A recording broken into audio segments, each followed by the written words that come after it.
अस्सलामुअलैकुम वरहमतुल्लाहि वबरकातुहू। कैसे हैं दोस्तों? उम्मीद है आप सब लोग खैरियत से होंगे। दोस्तों, आज हम जो टॉपिक डिस्कस करेंगे वो है अल्सर और पेप्टिक अल्सर के बारे में, कि अल्सर क्या होता है और पेप्टिक अल्सर क्या होता है, इन दोनों में फ़र्क क्या है। ये क्यों होता है और कौन-कौन सी ग़िज़ाएँ हैं जो खाने से जो है वो अल्सर होता है, और कौन-कौन सी ग़िज़ाएँ हैं जिनको खाने से अल्सर कम होता है। इसकी अलामात क्या हैं और इसका जो है वो ट्रीटमेंट क्या है। तो दोस्तों, सबसे पहले बात करते हैं अल्सर के बारे में। अल्सर जो है वो एक ज़ख्म को कहते हैं।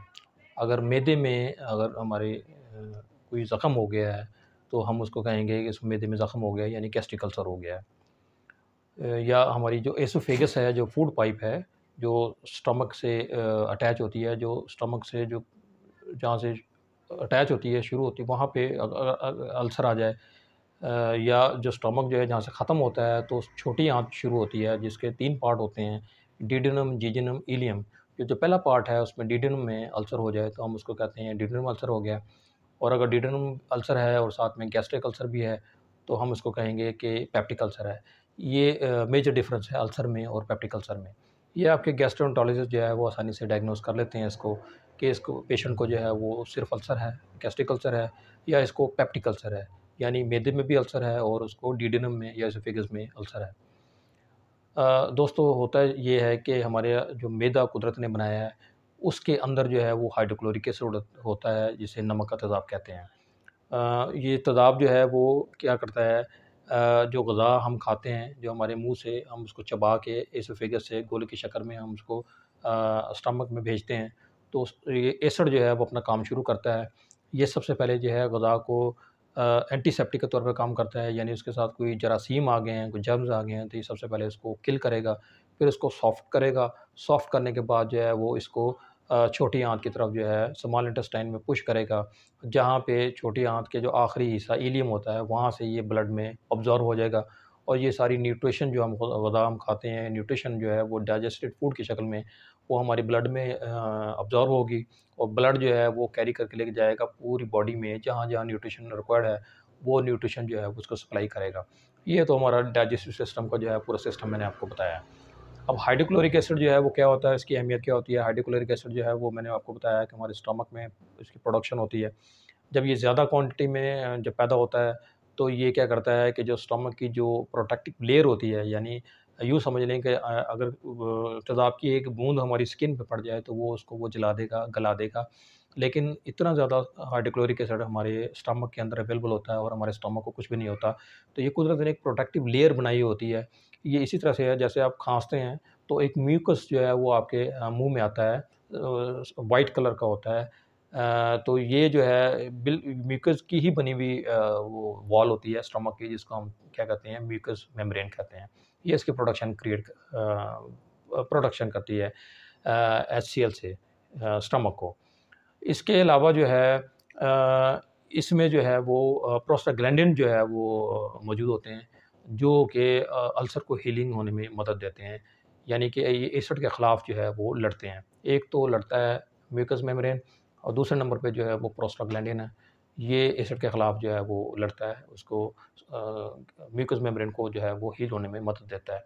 इसके अलावा यूरोगैस्ट्रोन एक केमिकल होता है, ये भी अल्सर हीलिंग में जो है वो हेल्पफुल होता है। ये 3 एलिमेंट हैं जो मिलके जो है वो तेज़ाब के ख़िलाफ़ जो है वो लड़ते हैं, और मैदे की जो वॉल है उसको बचाते हैं। लेकिन इसके बावजूद भी अगर कहीं एरोजन हो गई है, कहीं से वो जो झिल्ली है वो घिस गई है और उसमें सुराख हो गया है, तो आगे उससे ज़ख्म हो जाएगा, वो पेनिट्रेट करेगा हाइड्रोक्लोरिक एसिड तेज़ाब अंदर मस्कुलर जो लेयर है, तो वहाँ पे जो है वो ज़ख्म पैदा करेगा, जिसको हम कहते हैं कि इसको जो है वो गैस्ट्रिक अल्सर हो गया है।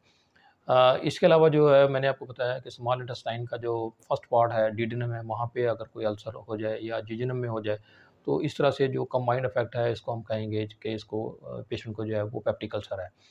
अच्छा, इसकी जो है वो वजूहात क्या हैं? सबसे पहले वो देखते हैं कि एसिड प्रोडक्शन बढ़ती क्यों है? एसिड प्रोडक्शन जो है वो बढ़ने की सबसे बड़ी वजह जो है वो स्ट्रेस है। जब इंसान बहुत ज़्यादा स्ट्रेस में होता है, एंग्ज़ायटी हालत में होता है, डिप्रेशन की हालत में होता है, या जो है बहुत ज़्यादा गुस्से की हालत में होता है, तो उसमें एसिड की प्रोडक्शन जो है वो बढ़ जाती है। या वो बहुत स्मोकिंग जो हज़रात जो हैं स्मोकर जो हैं वो स्मोकिंग करते हैं, तो उससे भी जो है वो एसिडिटी जो है वो बढ़ जाती है, या टी है या कॉफ़ी है, इनके लेने से, या बहुत ज़्यादा फ्राइड फूड है, जंक फूड है, इनके लेने से भी जो है वो एसिडिटी जो है वो बढ़ जाती है स्टमक में। या जो खून पतला करने वाली अद्वियात हैं जैसे एस्पिरिन है, अगर वो ज़्यादा मकदार में ली जाए तो उससे भी एसिड की प्रोडक्शन जो है वो बढ़ जाती है। या कोई ऐसे पेशेंट हैं जो भूखे ज़्यादा रहते हैं, जिनको भूख कम लगती है, या सुबह का नाश्ता किया है तो कई घंटों तक दोपहर का लंच ही नहीं किया है, शाम के टाइम कहीं जाके जो है उन्होंने खाना खाया है, या शाम के टाइम खाना खाया है तो सुबह 9-10 बजे तक नाश्ता नहीं करते, खाली काफ़ी देर तक, कई घंटे तक उनका जो है वो पेट खाली रहता है। तो उनमें एसिडिटी की प्रोडक्शन जो है वो ज़्यादा होगी, एसिडिटी ज़्यादा होगी, तो उसमें अल्सर होने के चांसेस जो हैं वो बहुत ज़्यादा हैं। अब अगर अल्सर हो गया है या पेप्टिक अल्सर हो गया है, तो अब इसको करना क्या है, इसका हल क्या है? एक सिंपल हल ये है कि आप दूध या दूध से बनी हुई चीज़ें जो हैं वो पेशेंट को दें, उससे भी अल्सर जो है वो कम हो जाता है। या कस्टर्ड है वो बना के दें, उसमें भी प्रोटीन होती है, जो प्रोटीन जो है वो अल्सर हीलिंग में हेल्पफुल होती है। इसके अलावा जो है वो जो कार्बोनेटेड ड्रिंक्स हैं, सॉफ्ट ड्रिंक हैं, या सालन है या केक है या फ्राई की हुई चीज़ें हैं, वो मत लें। आप मिल्क ले सकते हैं, क्रीम ले सकते हैं, राइस ले सकते हैं, कर्ड ले सकते हैं, या कम मिर्चों की बनी हुई जो है वो सूजी जो है वो बना के ले सकते हैं। उससे जो है वो एसिडिटी जो है वो हम ये एक होम रेमेडीज़ हैं जो आप इसको कर सकते हैं। लेकिन अगर इसके बावजूद भी अल्सर जो है वो आपका ट्रीट नहीं हो रहा है, यानी पेट जो है वो बहुत ज़्यादा तकलीफ़देह है, मैदा आपका बहुत ज़्यादा तकलीफ़देह है, पेशेंट जो है वो मैदे को पकड़ के बैठ जाते हैं।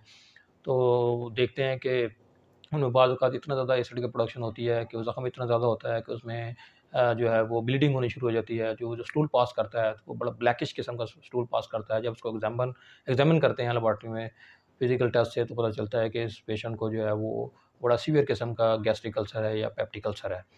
तो जब हम गैस्ट्रोएंटरोलॉजिस्ट के पास जाते हैं, तो वो सबसे पहले जो है वो चेक करते हैं और फिर एक टेस्ट करवा के देखते हैं। एच पाइलोरी टेस्ट है, हेलिकोबैक्टर पाइलोरी टेस्ट करवा के देखते हैं कि कहीं ये बैक्टीरिया, ये बड़ा नोटोरियस किस्म का पैथोजन होता है, तो ये बड़ा एसिड फ्रेंडली बैक्टीरिया होता है। तो ये क्या करता है कि ये एसिड जहाँ पे एसिडिक मीडिया होता है, जहाँ पे ज़ख्म होता है, वहाँ पे जाके पेनिट्रेट करता है, और फिर ये वहाँ पे अपनी कॉलोनीज़ बनाता है, और वो बहुत ज़्यादा पेशेंट के लिए इरिटेटिंग होता है, तो वो ट्रीट करना अल्सर को बहुत ज़्यादा मुश्किल होता है। तो उसके लिए फिर जो है, अगर एच पाइलोरी नेगेटिव आ गया है, सिंपल अल्सर है, तो सबसे पहले जो है वो गैस्ट्रोएंटरोलॉजिस्ट जो है उसको एंटासिड देते हैं, एसिडिटी को ख़त्म करने के लिए। एंटासिड क्या होते हैं? ये अल्कलाइन इन नेचर होते हैं, क्योंकि इसमें एल्यूमीनियम हाइड्रॉक्साइड है, मैग्नीशियम हाइड्रॉक्साइड है और कैल्शियम कार्बोनेट है। तो ये जब तेज़ाब के साथ मिलते हैं तो वो इसको न्यूट्रलाइज़ करते हैं। जैसे केमिस्ट्री में आपने पढ़ा है कि एसिड और बेस जब आपस में मिलते हैं, तो न्यूट्रलाइज़ेशन का एक प्रोसेस होता है, केमिकल रिएक्शन होता है, जिससे एसिड जो है फिर एसिड नहीं रहता, वो जो है वो सॉल्ट और वाटर बन जाता है, यानी एसिडिटी जो है वो ख़त्म हो जाती है। वक़्ती तौर पे जो है वो एसिडिटी जो है वो सप्रेस हो जाती है। अगर फिर भी एसिड जो है वो प्रोडक्शन हो रही है, तो फिर गैस्ट्रोएंटरोलॉजिस्ट जो हैं या जनरल फिजिशियन जो हैं वो उसको H2 रिसेप्टर एंटागोनिस्ट देते हैं। उसमें जो है सिमिटाडीन है, फुमाटाडीन है, रेनाटाडीन है। ये मार्केट में बहुत ज़्यादा टैबलेट जो है वो अवेलेबल हैं। तो इसकी मदद से भी एसिड की प्रोडक्शन को कम किया जा सकता है। लेकिन अगर ये भी काम ना करे, तो फिर इसके बाद इससे स्ट्रॉन्ग एक मेडिकेशन है जिसको हम पीपीआई कहते हैं, प्रोटॉन पंप इन्हिबिटर, ये दिया जाता है। इसमें बहुत सारे ब्रांड जो हैं वो मार्केट में अवेलेबल हैं, जेनिक जेनेरिक उसके नाम मैं आपको बताता हूँ। जैसे ओमिप्राज़ोल है, एस्मिप्राज़ोल है, लांसोप्राज़ोल है या पेंटोप्राज़ोल है। ये पीपीआई अगर दें तो इससे भी एसिड की प्रोडक्शन जो है वो कम हो जाती है। इसके अलावा एक और चॉइस हमारे पास है, वो मेटोक्लोप्रोमाइड है। ये भी हम दे सकते हैं, इससे भी एसिड की प्रोडक्शन जो है वो कम की जा सकती है। तो दोस्तों, आज हमने अल्सर के बारे में, पेप्टिक अल्सर के बारे में, और एच पाइलोरी यानी हेलिकोबैक्टर पाइलोरी उसके बारे में हमने डिटेल में जो है वो रिव्यू किया है। ये सारी अवेयरनेस हम सबको होनी चाहिए। अगर ये अलामात हों तो आप जो है वो अपने कंसल्टेंट से, गैस्ट्रोएंटरोलॉजिस्ट जो है, जनरल फिजिशियन से जो है वो कंसल्ट करें, और अद्वियात जो है वो टाइम से लें, और जो ग़िज़ाएँ आपको मना की गई हैं उनसे आप परहेज़ करें, स्मोकिंग से परहेज़ करें, अल्कोहल से जो है वो परहेज़ करें। तो उससे जो है अल्सर पे, जो गैस्ट्रिक अल्सर से और पेप्टिक अल्सर पे काबू पाया जा सकता है।